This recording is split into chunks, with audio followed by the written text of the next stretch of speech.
Bonjour et bienvenue sur Radio Cessort, votre podcast dédié à la cybersécurité du mercredi 13 mai 2026.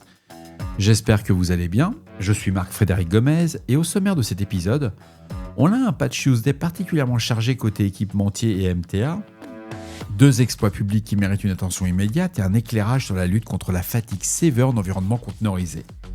On a un bulletin de sécurité de cPanel, une réduction de la fatigue CVE avec Red Hat, Hardened Image et Encore. Le Centre de la cybersécurité canadien nous remonte plusieurs bulletins de sécurité sur Palo Alto, F5, Exim, N8N et Google Chrome. On a eu la publication d'un exploit public sur Glance 4.5.2, c'est une command injection, c'est la CVE 2026 33641. On a Linux toujours sous pression avec Fragnesia, c'est une élévation de privilèges locale dans le kernel Linux. Bref, vous l'aurez compris, on ne réfléchit pas, on patch. Alors aujourd'hui, cPanel, le 13 mai, a publié une série de bulletins de sécurité corrigeant des vulnérabilités dans cPanel et Web Host Manager. Les correctifs couvrent pas mal de versions, toutes les versions antérieures à la 86.0.44, les 11.94, les 11.102. Je vais vous laisser lire le bulletin, il y en a une dizaine. Mais ce qui est assez intéressant, c'est que ça corrige aussi WP Squared, la 11.136.1.12. Le Centre canadien de la cybersécurité recommande aux administrateurs et administratrices de consulter la page cPanel Security et d'appliquer les mises à jour disponibles. La diversité des branches maintenues simultanément impose d'identifier précisément la version déployée avant patching, afin d'éviter toute régression sur un environnement de production WHM. L'éditeur Red Hat a publié un article expliquant comment ces Hardened Images, associées à la plateforme Encore, réduit le bruit et en sécurité des conteneurs.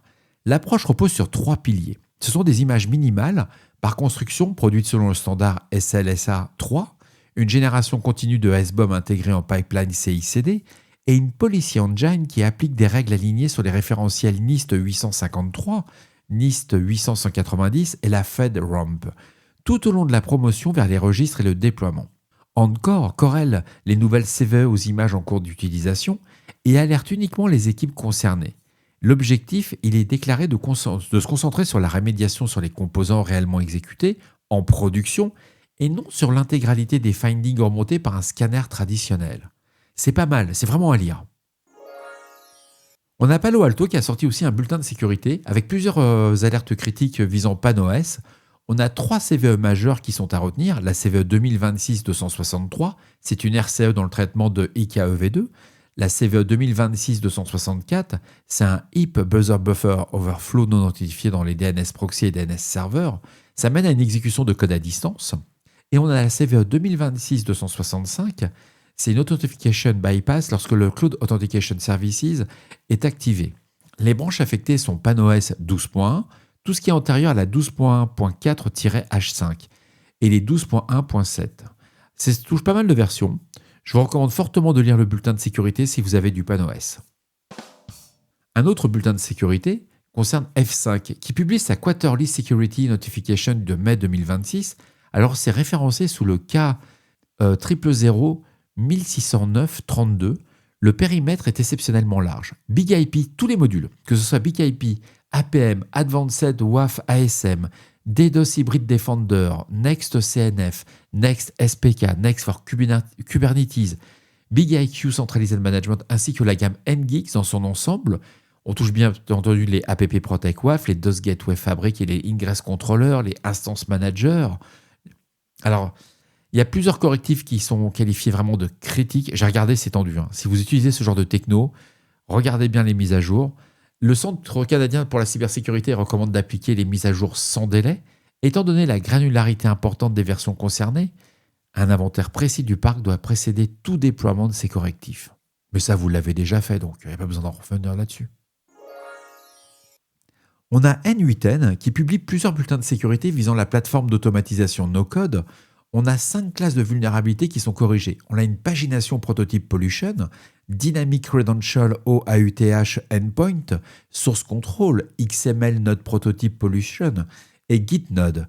Plusieurs versions sont concernées.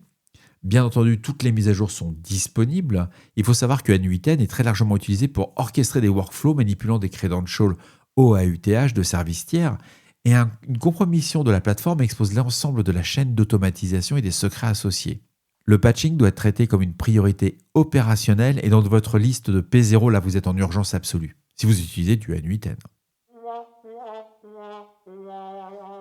Et un dernier bulletin de sécurité qui a été fait sur le Google Chrome. Alors lui, il est sorti le 12 mai, il est sorti hier. Il faut voir que Google a publié une mise à jour stable channel pour Chrome Desktop. Alors toutes les versions antérieures à la 148.0, 7778.167 et .168, donc 167 c'est la version pour Windows, la 168 c'est pour macOS, et la 148.0, 7778.167 sur Linux sont concernées. Les mises à jour sont disponibles. Je vous recommande très fortement de faire les mises à jour de vos navigateurs. C'est une très belle surface d'attaque actuellement. Alors, il y a un exploit public qui a été publié sur ExploitDB sous la référence EDB-ID 52559 qui cible Glance 4.5.2 et les versions antérieures. Alors, Glance, c'est un outil de supervision qui a été développé par Nicolas Largo. C'est vraiment une pure dinguerie, ce soft. Et la vulnérabilité identifiée, c'est la CVE 2026-33641. Elle est classée sous une CWE 78, réside dans la méthode de config.getValue qui va exécuter comme commande système toute chaîne placée dans ses backsticks dans un fichier de configuration via le system.exec. Un attaquant va être capable d'influencer la configuration obtenue et va obtenir une exécution de code arbitraire avec les privilèges du processus Glance, souvent élevés lorsque l'utilisateur tourne comme service système. Alors la CVSS 3.1 est évaluée à 7.8, elle est juste en high, et le correctif est intégré à Glance 4.5.3 qui supprime intégralement le mécanisme d'exécution dynamique par BaseStick et la mise à jour vers la version 4.5.3 ou supérieure est requise. C'est un super outil de supervision. Je vous recommande fortement de le mettre à jour, sachant qu'il tourne sur des instances pour tout ce qui est exploit en local. Moi, c'est chaud. Alerte générale 24 heures sur 24. Alors, Cloud Linux a publié un avis détaillant Franieza.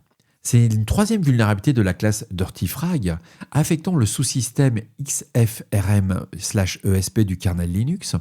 La faille concerne le ULP ESP INT TCP et lorsqu'une socket TCP va basculer en mode ESP INT TCP, après qu'un splice ou un sendfile ait injecté des pages de fichiers dans la receive queue, le kernel va traiter ces pages comme des ciphertext ESP et les déchiffre sur place. Lisez l'article, c'est juste le bon niveau. Le keystream AES GCM est appliqué par un XOR sur les pages du page cache, ce qui va produire une primitive d'écriture déterministe d'un octet par invocation. Le POC attribué à William Bolling et l'équipe V12 écrase /usr/bin/su pour obtenir le root en une seule commande sans aucune rest condition, et Cloud Linux 7H, 8, 9 et 10 sont affectés.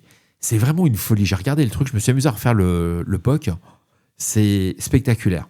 La mitigation immédiate consiste à blacklister des modules ESP4, ESP6 et RxPC via la commande /etc modeprop.d, puis à purger la page de cache.